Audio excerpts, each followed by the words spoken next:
अस्सलाम वालेकुम स्टूडेंट्स, मैं हूं सनम नवाज़ और आप देख रहे हैं ई स्कूल चैनल। आज हमारी चैप्टर नंबर 1 का टॉपिक नंबर हम तीसरा पढ़ेंगे, जो कि है relationship of biology with other sciences. Chapter number 1 का थर्ड टॉपिक। देखिए, हम इसमें क्या पढ़ेंगे कि बायोलॉजी, अब तक हमने पढ़ा है कि बायोलॉजी क्या है या उसकी फर्दर डिवीज़न और ब्रांचेस पढ़ी। अब हम देखते हैं कि बायोलॉजी का बाकी साइंस के साथ क्या ताल्लुक़ है, किस तरह ये आपस में रिलेट करती हैं एक दूसरे के साथ। फॉर एग्ज़ाम्पल, बायोलॉजी जो है वो एक साइंस है, ठीक है। बायोलॉजी एक साइंस है, फिज़िक्स एंड अदर साइंस, इस तरह केमिस्ट्री एंड अदर साइंस, और ये फील्ड्स चलती आ रही हैं। अब हम पढ़ेंगे इनका और बायोलॉजी का आपस में रिलेशनशिप। अब देखिए, वर्ड इट्सेल्फ बता रहा है कि ये एक लिंक है बिटवीन बायोलॉजी और फिज़िक्स। ये क्या है? एक ब्रिज है बिटवीन बायो एंड फिज़िक्स। इसका मतलब है इन दोनों का आपस में रिलेशनशिप जो होगा उसको हम पढ़ेंगे बायोफिज़िक्स में। हम बायोफिज़िक्स में पढ़ेंगे वो बायोलॉजिकल प्रोसेसेस जो हो रहे हैं या फॉलो कर रहे हैं किसके रूल्स को या लॉज को या टेक्निक्स को। किसकी टेक्निक्स को? फिज़िक्स की। किस तरह फिज़िक्स जो है वो हमारे लिविंग सिस्टम पर अप्लाई हो रही है, ये हम पढ़ेंगे बायोफिज़िक्स में। अब देखिए, हमारे लिविंग सिस्टम में ऐसी कौन सी चीज़ें हैं जो बायोफिज़िक्स को फॉलो कर रही हैं। फॉर एग्ज़ाम्पल, लिम्स जो है हमारी, लिम्स हम मूव कर रहे हैं, मूवमेंट ऑफ आवर लिम्स, हमारी लिम्स की मूवमेंट एक एग्जाम्पल है किसका? बायोफिज़िक्स का। ये कौन से रूल्स को फॉलो कर रही हैं? हमारी लिम्स जो हैं वो फॉलो कर रही हैं laws of the motion, laws of motions. जैसे बर्ड्स फ्लाई करते हैं तो ये सारी चीज़ें फॉलो करती हैं लॉज ऑफ द मोशन। उसके अलावा हमारी बॉडी में ऐसे कौन से प्रोसेसेस हो रहे हैं जो फॉलो करते हैं फिज़िक्स के लॉज को। फॉर एग्ज़ाम्पल, रेडियो आइसोटोप्स का इस्तेमाल हो रहा है। किसके लिए इस्तेमाल हो रहा है? इन ऑर्डर टू नो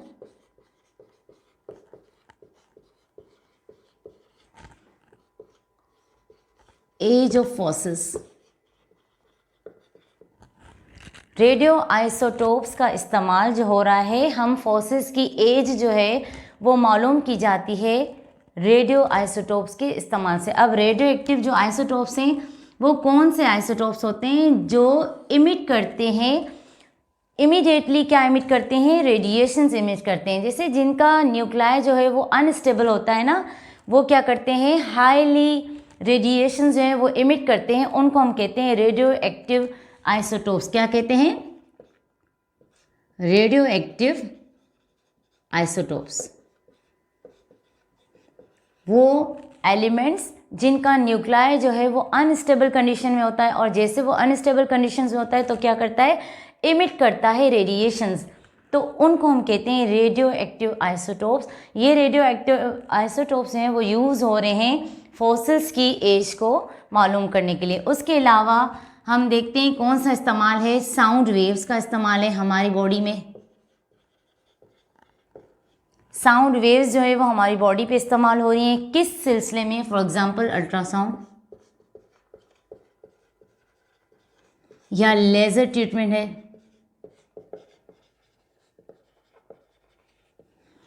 ये सारी चीज़ें हो रही हैं हमारे लिविंग सिस्टम में, मगर फॉलो किसके रूल्स को कर रही हैं?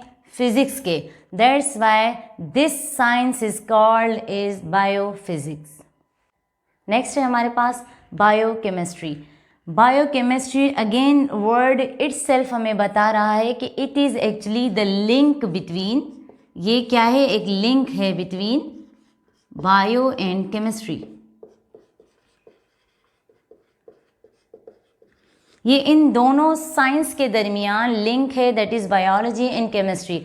बायोकेमिस्ट्री यानी हमारे लिविंग सिस्टम में वो तमाम केमिकल रिएक्शंस जो हो रहे हैं हमारे लिविंग सिस्टम में, these reactions are called are come under the category of biochemistry. यानी वो तमाम केमिकल रिएक्शंस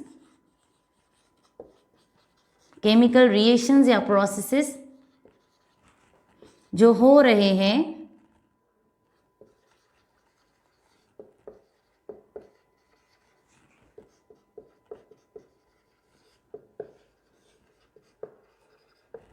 वो तमाम रिएक्शंस पढ़ेंगे जो हो रहे हैं हमारे लिविंग सिस्टम में।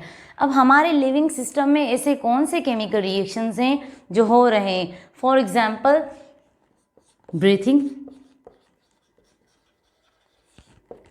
ड्यूरिंग ब्रीथिंग क्या होता है? एक्सचेंज ऑफ गैसेस हो रही है, एक्सचेंज ऑफ गैसेस हो रही है। ये एक केमिकल प्रोसेस है मगर हो रहा है हमारे लिविंग सिस्टम में, ठीक है। तो ब्रीथिंग के दौरान क्या होता है, हम ऑक्सीजन लेते हैं, ठीक है, और कार्बन डाइऑक्साइड देते हैं। तो ये एक टोटली एक्सचेंज ऑफ गैसेस हो रही है, ये टोटल केमिकल प्रोसेस हो रहा है हमारे लिविंग सिस्टम में। या हम कहें कि एक प्लांट है, फॉर एग्जांपल एक प्लांट है, ठीक है, या हम फोटोसिंथेसिस के अमल का मिसाल लें, ठीक है। प्लांट जो है वो बाय यूजिंग सनलाइट, ठीक है, और कार्बन डाइऑक्साइड क्या प्रिपेयर कर रहा है? ग्लूकोज। या हम सिंपली इसको यूं लिखें कि 6 वाटर मॉलिक्यूल्स जो हैं वो यूज़ हो रहे हैं और 6 कार्बन डाइऑक्साइड मॉलिक्यूल्स यूज़ हो रहे हैं, और जो प्रोडक्ट मिल रही है वो क्या है? जो प्रोडक्ट मिली वो है glucose plus 6 oxygen molecules. This reaction is totally occurring in the plant during the process of photosynthesis. ये फोटोसिंथेसिस का अमल था जिसमें प्लांट ने जो है बाय यूजिंग सनलाइट, किसने ट्रैप की थी? क्लोरोफिल की मदद से सनलाइट को ट्रैप करके कार्बन डाइऑक्साइड और वाटर का इस्तेमाल करके ग्लूकोज बनाया और 6 मॉलिक्यूल ऑक्सीजन बनाए। This is totally a chemical reaction जो हो रहा है इन ए प्लांट, ठीक है। तो ये लिविंग सिस्टम है। तो ये सारी चीज़ें आ गई हमारी किस साइंस के अंदर? बायोकेमिस्ट्री। अब हम पढ़ेंगे बायो मैथमेटिक्स, कि किस तरह मैथमेटिक्स के रूल्स जो हैं वो अप्लाई हो रहे हैं लिविंग प्रोसेस पे, या हम पढ़ेंगे लिविंग प्रोसेसेस को बाय यूजिंग मैथमेटिक्स रूल। अब ऐसे कौन से रूल्स हैं जो हमारे लिविंग सिस्टम में हम मैथ्स के फॉलो करें? फॉर एग्जांपल आपने कोई एक्सपेरिमेंट किया है, ठीक है, और वो एक्सपेरिमेंट है लिविंग सिस्टम के अंदर। अब यकीनन आप उसकी डेटा कलेक्ट करेंगे। वो जो डेटा होगी जो कि रिजल्ट है एक्सपेरिमेंट का हो रहा है in a living system, that data is totally in form of digits, mathematics, ठीक है। या हमारी क्लिनिकल बेसिस पे जितनी भी रिपोर्ट्स आती हैं हमारी लिविंग सिस्टम की, वो सारी होती हैं in the form of digits. तो इस तरह जो मैथमेटिक्स है वो हमारे लिविंग सिस्टम पर अप्लाई हो रही है। अब हम पढ़ेंगे biogeography. See the bio life और geo means earth, it means it is relationship between. Biogeography में हम क्या पढ़ेंगे? वो हम पढ़ेंगे एक्चुअली डिस्ट्रीब्यूशंस पढ़ेंगे। किसकी? Distributions of living organisms.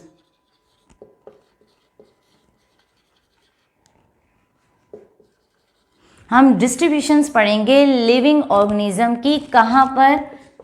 Different regions of the earth.